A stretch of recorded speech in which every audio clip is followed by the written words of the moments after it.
This is a long-term care pension. Think of it that way. I mean, we had lifetime benefits. As long as you're eligible to receive the claim, it would pay out regardless of your expenses. So you could have someone come into your home. You could be paying them whatever. It doesn't matter.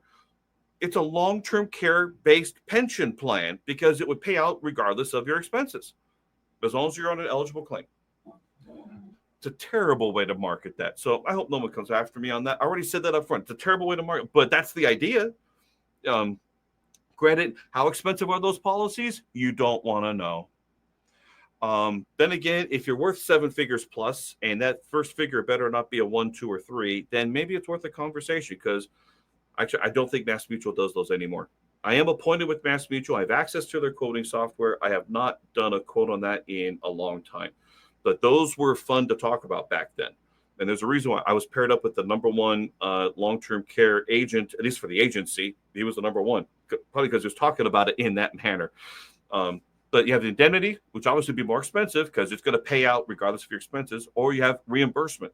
So you have to submit receipts, submit invoices that say this is what we incurred to take care of our care, all of that stuff. Now, the 101G product, there's an additional charge for the rider usually once it's activated. So they're going to charge $100, $500, whatever it's going to be. But it's also based on, it's either a benefit pool or it's going to be based on your remaining life expectancy. It's based on whatever they decide out of your life insurance. If it's annuity, maybe your annuity income will be doubled for a period of time. I'm looking at an annuity for someone, and they said they would double the lifetime, they would double the amount of income up for as long as 5 years, as long as you're on an eligible claim. So there's different programs out there, but it's not the same as actually having long-term care, even though it might function similarly. We just got to make sure that that differentiation is out there. So here's the thing. No one likes having this conversation. It is not fun. But I wanted this out there just to show that there's a difference in how these policies are marketed. There's I think, an eventuality that somehow it's going to be shared amongst all Californians, just like it is in Washington. And I don't think you're going to want the state program.